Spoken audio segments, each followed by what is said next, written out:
এই যে হচ্ছে ঠাকুরের যে ভোগ রান্নার সেই ঘর, এই যে রন্ধনশালা। যখন মহন্ত মহারাজ আসেন বাংলাদেশ থেকে, এই মহন্ত নিবাসী থাকেন। আর এই মন্দির কিন্তু প্রায় 5 কানি জায়গার উপর কিন্তু তৈরি।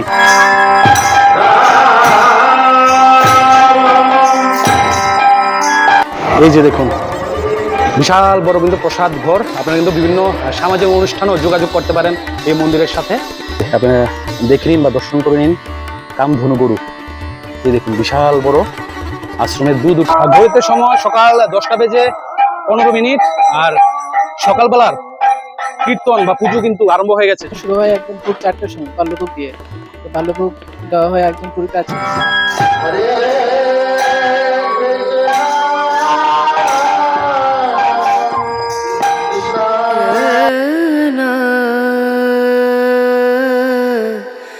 আজকে আমি চলে এসেছি ত্রিপুরা রাজ্যের রাজধানী আগরতলার প্রতাপগড়ে অবস্থিত সবচেয়ে সুন্দর, ত্রিপুরার মধ্যে সবচেয়ে সুন্দর রাম ঠাকুর আশ্রমে। আর এই রাম ঠাকুর আশ্রমের সবকিছু আপনাদের দেখাবো এই ভিডিওতে। পদ্ম ফুলের উপরে তৈরি করা এই সুন্দর মন্দির আপনাদের আজ দর্শন করাবো। জয়রাম, আমি বাপন, আর আপনারা দেখা শুরু করে দিয়েছেন ট্রাভেল উইথ বাপন ইউটিউব চ্যানেলের এই ভিডিও।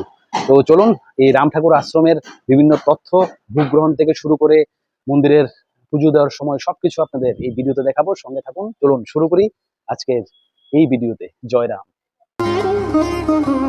জয় রাম জয় রাম জয় রাম জয় রাম জয় রাম জয় রাম জয় রাম জয় রাম জয় রাম জয় রাম জয় রাম জয় রাম জয় রাম জয় রাম।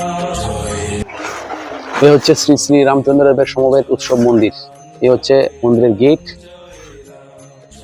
দেখুন। আর এই দিক দিয়ে আমরা আসলাম রাস্তা। আর এই যে ভিতরে আমরা এখন প্রবেশ করছি শ্রী শ্রী রাম ঠাকুর আশ্রমের। এই যে প্রথমে ঢুকেই দেখুন এই যে মন্দিরের যে সুন্দর এই যে মন্দিরের চূড়া দেখা যাচ্ছে, এবং এই হচ্ছে পুরো মন্দির এলাকা। এই দেখুন প্রথমে ঢুকতেই এই যে ঠাকুরের এক বাণী লেখা, ধৈর্যই ধর্ম। চলুন। আর এই যে এরকম দুপাশে খুব সুন্দর ডিজাইন, এবং এই যে এরকম রেলিং দেওয়া আছে। এবং আমরা এই যে উপরে উঠছি, দেখুন বিশাল বড় এই নাট মন্দির। আর এই যে নাট মন্দিরের উপরে এই যে হরে কৃষ্ণ যে পবিত্র যে মূল মন্ত্র, সেই হরে কৃষ্ণ মন্ত্র লেখা, এবং এই যে রাম ঠাকুরের বিভিন্ন অবতার, বিভিন্ন ফটো এখানে লাগানো। আর এখানে যখন উৎসব হয় এই জায়গায় কিন্তু রাম ঠাকুরের যে বাৎসরিক উৎসবের যে অনুষ্ঠানটা হয়, কীর্তনিয়া থেকে শুরু করে এই জায়গায় মানে কীর্তন অনুষ্ঠিত হয়। এবং এই দেখুন বাঁদিকে এরকম বসার জায়গা, ডান দিক বাঁদিকে, এবং এই হচ্ছে প্রণামী বাক্স। এবং দুপাশে দেখুন কি সুন্দর এই যে পদ্ম ফুলের উপর এই যে লাইট লাগানো, দুদিকে দুটো। এবং আর এই যে পুরো মন্দিরটা কিন্তু এই যে পদ্ম ফুলের উপরে তৈরি করা। দেখুন কি সুন্দর এই মন্দির। যে সকল দর্শক বন্ধুরা আমার এই ভিডিও পশ্চিমবঙ্গ, বাংলাদেশ বা আমার রাজ্য ত্রিপুরা থেকে দেখছেন, অবশ্যই কমেন্টের মাধ্যমে জানাবেন আপনাদের বক্তব্য। আর হ্যাঁ, কমেন্টে অবশ্যই জয় রাম লিখে যাবেন। আর এই উপরে উঠেই এই যে শ্রী শ্রী রাম ঠাকুরের সে দর্শন আপনারা করে নিন। এই হচ্ছে শ্রী শ্রী রাম ঠাকুরের পট, এবং খুব সুন্দর আসন বা সুসজ্জিত আসনের মধ্যে বসানো এই রাম ঠাকুরের পট। আর এই যে উপরে এই যে খুব সুন্দর দেখুন ডিজাইন করা পুরো মন্দিরে। এই যে হচ্ছে উপরে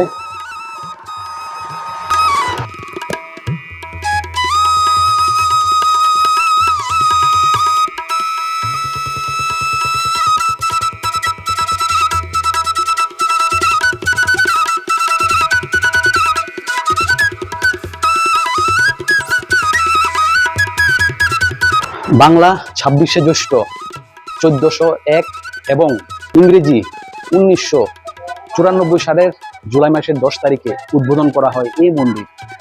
কপিলনাথের মহন্ত মহারাজ শ্রীমৎ ভবতোষ বন্দ্যোপাধ্যায় উদ্বোধন করেছিলেন এই মন্দির। তো চলুন এবার মন্দিরটা আপনাদের প্রদক্ষিণ করাই। এই হচ্ছে এই যে পদ্ম ফুলের যে ডিজাইনগুলা আপনারা দেখতে পাচ্ছেন। আর এই যে মন্দির প্রদক্ষিণ আপনাদের করাচ্ছি। দেখুন আজ যেহেতু রবিবার, প্রচুর লোকের কিন্তু সমাগম হবে, আর কিছুক্ষণ পরই পুজো শুরু হয়ে যাবে।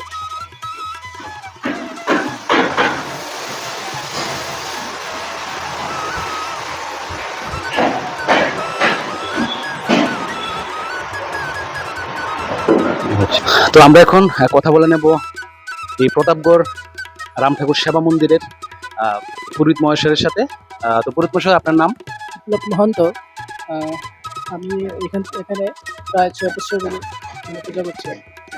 6 বছর ধরে আছেন এখানে? এখানে প্রথমে পুজো শুরু হয় একদম ভোর 4টার সময় বাল্যভোগ দিয়ে। তো বাল্যভোগ দেওয়া হয়, একজন পুরোহিত আছে আর পুরোহিত আছে।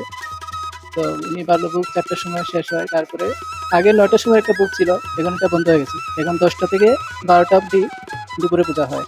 দুপুরে প্রতিদিন ভোগ নিবেদন হয়, অন্নভোগ হয়।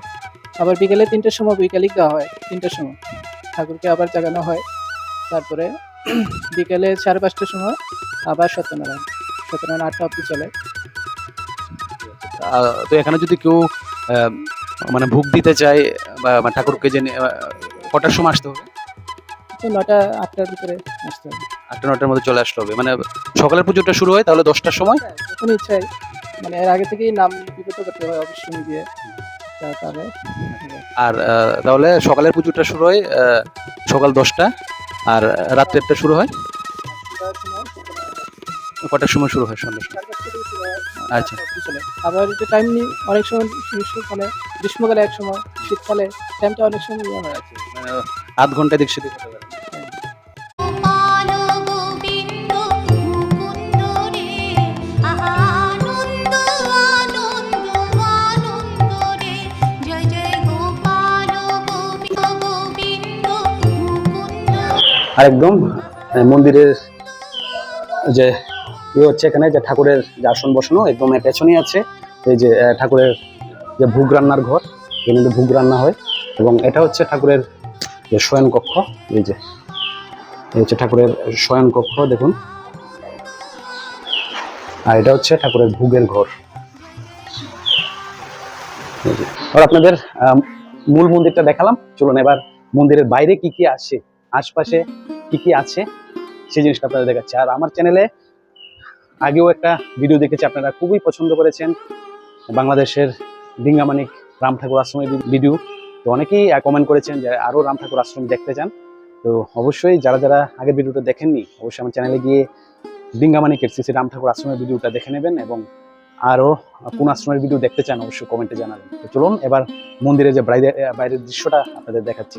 জয়রাম। হ্যাঁ, আর অবশ্যই আমার চ্যানেলে যারা নতুন আছেন বা এই ভিডিওটা নতুন দেখছেন, অবশ্যই কমেন্টে জয়রাম লিখে যাবেন, এবং অবশ্যই চ্যানেলটা সাবস্ক্রাইব করতে ভুলবেন না আরো নতুন ভিডিও দেখেন। আর এই দেখুন মন্দিরের উল্টো দিকে এই হচ্ছে অফিস রুম বা অফিস কক্ষ, আরো এরকম বিল্ডিং হচ্ছে, নতুন নতুন ভবন হচ্ছে। আর চলুন অফিস রুমে গিয়ে আমি দেখি কিছু কথা বলতে পারি কিনা, আপনাদের দেখাবো। এই যে অফিস রুমের এদিকে আছে এই যে মহিলাদের যে বসার জায়গা, আর এটা আছে যে লাইব্রেরি, পাঠাগার।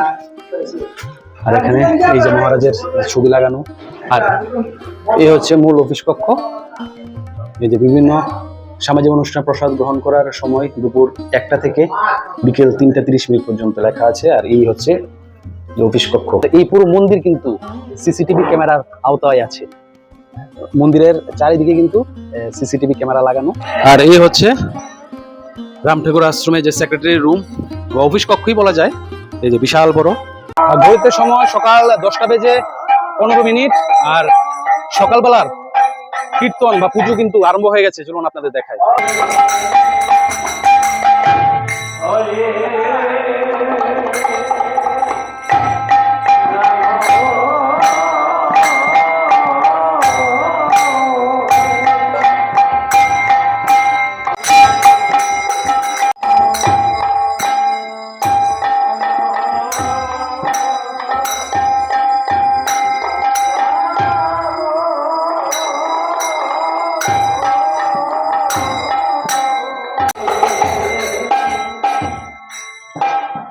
Hare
আর এই হচ্ছে মাতা কামধেনু। এই আশ্রমের কাজে ব্যবহৃত সমস্ত দুধ এই কামধেনু থেকেই নেওয়া হয়। আর এই কামধেনু গরু প্রচুর পরিমাণে দুধ দিয়ে থাকে।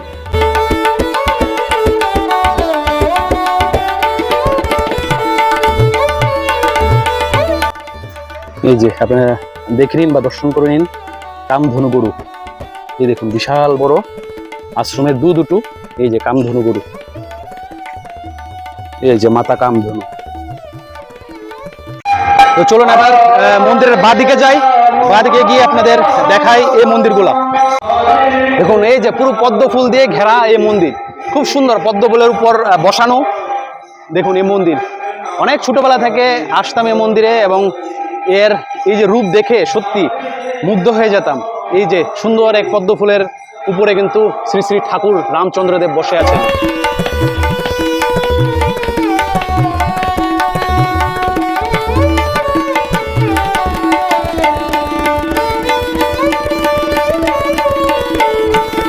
আর আমার এই যে পেছনে দেখতে পাচ্ছেন এটা হচ্ছে কামধেনু মাতার মন্দির। এখানে বহু বছর আগে কামধেনু মাতা ছিলেন এবং এই যে কামধেনু মাতার সমাধি এখানেই করা হয়েছিল।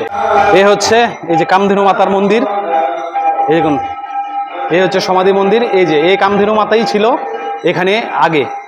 আমরা যখন ছোট ছিলাম বহু বছর আগে এই কামধেনু মাতাকে আমরা দেখেছিলাম। তার পরবর্তী সময়ে এই যে কামধেনু মাতার যখন মানে দেহ রাখে তখন এইখানেই এই কামধেনু মাতার সমাধি করা হয়। এই যে সমাধি মন্দির পাশেই আছে আরো একটি মন্দির, চলুন দেখাই আপনাদের। এ হচ্ছে বিভিন্ন মহারাজদের স্মৃতি বিজড়িত এই মন্দির। যে মহারাজরা আছেন এখানে, মহারাজদের পট আছে, এখানে আছে বিশাল বাগান।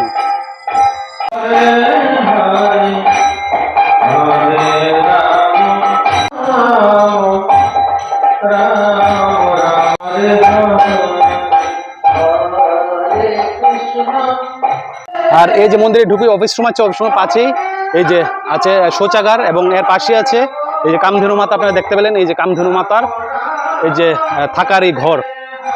আর এই যে মন্দির আছে, মন্দিরের একদম পাশে আছে এই বড় একটা পুকুর। এই যে ঘাট বানানো, কি সুন্দর দেখুন, এই যে ঘাট বানানো আছে, একদম পরিষ্কার জল এবং এর পাশে কিন্তু পুকুরের একদম চারিদিকেও কিন্তু বিভিন্ন মানে কাজ করা হবে নতুনভাবে। এটা কিন্তু পরিচর্যা করা হচ্ছে এই পুকুরের। এই যে দেখে কাজ করছে। আর এখানেও কিন্তু বিল্ডিংয়ের কাজ হচ্ছে, নতুনভাবে তৈরি হবে আরও বিভিন্ন জিনিস।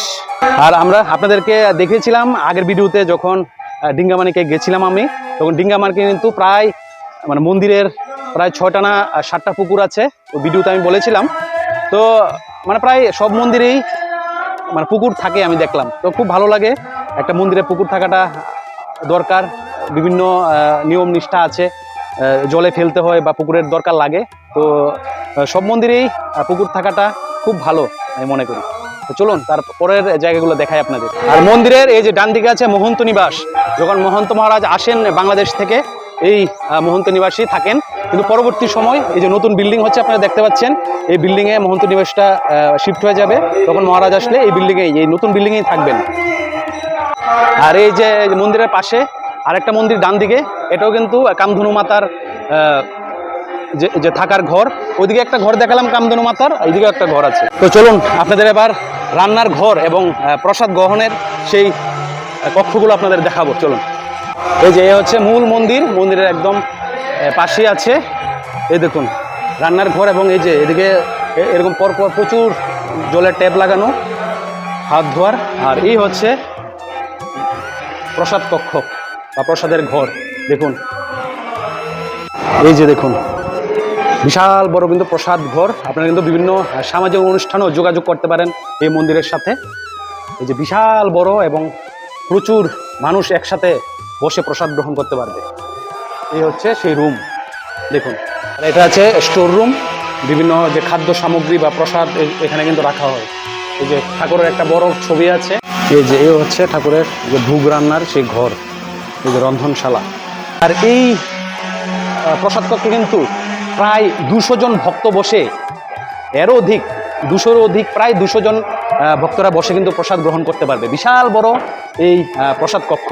তো আপনাদের ডিটেলস দিয়ে দেবো, এখানে যদি অনুষ্ঠান করতে চান মানে কি কি মানে নিয়ম আছে বা ফোন নাম্বার দিয়ে দিচ্ছি, সঙ্গে থাকুন। এই যে এখানে দেখুন রাখা আছে, এই যে রন্ধনশালার একদম পেছনেই এই যে প্রচুর লাকড়ি, এই যে এখানে লাকড়ি দিয়ে কিন্তু এখানে ভোগ রান্না হয়। আর এই যে সামনের দিকে হচ্ছে মন্দির, এবং মন্দিরের একদম পেছনেই আছে এই যে শ্রাদ্ধ বাসর। এটা কিন্তু এখানে কিন্তু শ্রাদ্ধ টাদ্ধর যে মানে অনুষ্ঠান সেটা কিন্তু আপনারা করতে পারবেন। এই যে আর এই যে দেখুন এই যে মন্দিরের এরিয়া, একদম যে বিশাল এরিয়ায় এই দিকটা পর্যন্ত কিন্তু এই যে আপনার গাছ দেখতে পাচ্ছেন, এই গাছটা অবধি মন্দিরের পুরো এরিয়া, বিশাল বড় এরিয়া জুড়ে কিন্তু এই প্রতাপগড় রাম ঠাকুর আছে। আর সব সময় কিন্তু এই যে এই ভোগ প্রসাদ রান্না হয় কিন্তু এই যে লাকড়ি দিয়ে মানে কাঠের জালে কিন্তু রান্না হয় সবসময়। আর এই মন্দির কিন্তু প্রায় 5 কানি জায়গার উপর কিন্তু তৈরি, প্রায় 5 কানি জায়গা। দেখুন বিশাল বড় মানে জায়গা কিন্তু এই মন্দিরের।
আর এখন আগে যেহেতু রবিবার, সকালবেলায় মানে যত লোক হয় এই কীর্তনে, রাত্রিবেলা মানে সন্ধ্যা আরতি বা সন্ধ্যার যে কীর্তন, তখন কিন্তু আরো অনেক ভক্তরা কিন্তু আসেন। প্রচুর লোক হয় রবিবার দিন সন্ধ্যার সময়, মানে প্রতিদিন সন্ধ্যার সময় হয়, সকাল থেকে সন্ধ্যায় কিন্তু ভক্ত সমাগমটা বেশি হয়। আর এই হচ্ছে মন্দিরের, যদি আপনারা কোনো সামাজিক অনুষ্ঠান করতে চান তার ফোন নাম্বার 7629042883। আর এই হচ্ছে যে মন্দিরের যে বিভিন্ন যে প্রসাদ গ্রহণের মানে মূল্য, এই যে 280 টাকা, 220 টাকা এবং 200 টাকা, এই যে 3 রকমের কিন্তু সামাজিক অনুষ্ঠানে আপনারা প্রসাদ গ্রহণ করতে পারেন।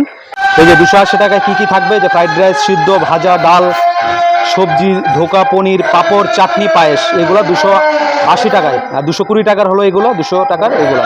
তো আপনারা এসে এই নাম্বারে, এই ফোন নাম্বারে যোগাযোগ করে আপনারা কিন্তু বিভিন্ন সামাজিক অনুষ্ঠানের জন্য বুকিং করতে পারবেন। প্রায় 10 থেকে 15 দিন আগে আপনারা ফোন করবেন। তো আজকের ভিডিওটা এখানেই শেষ করছি।